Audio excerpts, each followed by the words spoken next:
Praise the lord. సర్వయుగములలో సజీవుడైన యేసుక్రీస్తు ప్రశస్త నామములో మీ అందరికీ పునరుత్థానపు శుభములు కలుగును గాక. ఈ దినపు యేసయ్య జీవపు మాట 41వ కీర్తన 12వ చరణం. నీ సన్నిధిని నిత్యము నన్ను నిలవబెట్టుదువు.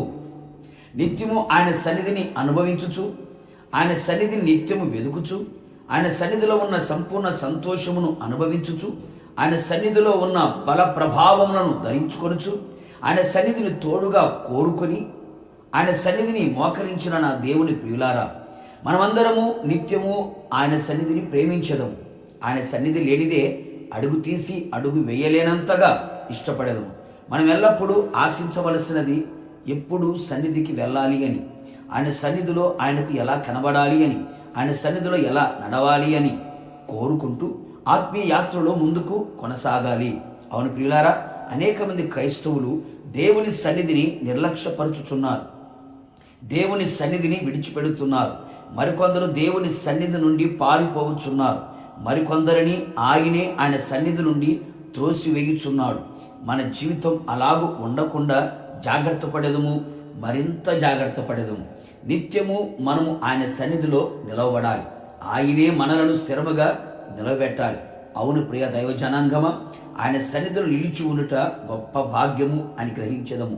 లోకములో ఉన్న భోగ భాగ్యములన్నిటికంటే మిన్న అయినది ఆయన సన్నిధిలో నిలబడుట.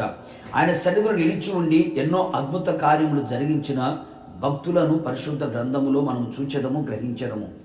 ఆయన సన్నిధిలో నిలవబడి దేవుని కోపాన్ని, ఉగ్రతని ప్రజల మీదకి రానివ్వకుండా అడ్డుగా నిలిచి ప్రజలను కాపాడిన భక్తులు ఉన్నారు. ఆయన సన్నిధిలో నిలబడి కన్నీరు విడిచి ప్రార్థించి గొప్ప అపాయమును, ప్రమాదమును, ఆపదను తప్పించుకొని ఆరోగ్యమును, ఆశీర్వాదమును, ఆనందమును అనుభవించిన భక్తులు కలరు.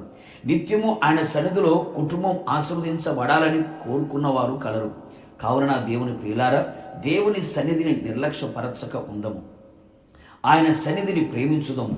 ఆయన సన్నిధిలో నిలబడుటకు దేవుని పాదముల యొద్ద కోరుకునేదము. కావున నా దేవుని ప్రియ దైవ జనాంగమా, ఆయన సన్నిధిలో నిత్యము మోకరించదము, ప్రార్థించదము. నిశ్చయముగా ఆయన మనలని ఆయన సన్నిధిలో నిలబెట్టి ఆయన రాకడలో ఆయన ఎదుట నిలబడినట్లుగా ఆయన కృప దయచేయునుగాక. ప్రార్థన. అత్యంత కృపగలిగిన మా ప్రియ పరలోకపు తండ్రి, నీ పరిశుద్ధ పాదములకి స్తుతి స్తోత్రములు చెల్లించుచు ఉన్నాం తండ్రి. పునరుత్థానపు దినమున మీరు మాకు ఇచ్చినటువంటి జీవపు మాట కొరకు స్తోత్రం. అవును ప్రభువా, మా జీవితాలు నిత్యము మీ సన్నిధిలో నిలబడినట్లుగా కృప దయచేయమని కోరుతున్నాం. ఎవరు మీ సన్నిధి నుంచి పారిపోకుండా, విడిచిపెట్టకుండా, నిర్లక్ష్యపరచకుండా, మీ చేత త్రోసి వేయబడకున్నట్లుగా, మీ సన్నిధిలో స్థిరముగా నిలుచున్నట్లుగా మీరు కృప దయచేయమని కోరుతున్నాం. మీ సన్నిధిలో దాగి ఉన్న ప్రతి శ్రేష్టమైనటువంటి దీవెనలు మేము పొందుకొని మీరు అక్కడ పర్యంతము నడిపించబడినట్లుగా ఆశ్చర్యకరమైన మీ సహాయం అందించమని యేసు నామములో అడుగుచున్నాను తండ్రి, ఆమేన్. నిశ్చయముగా మీరును మీ కుటుంబ సభ్యులందరూ ఆయన సన్నిధిలో నిత్యము నిలవబడి ఉందురుగాక. God bless you.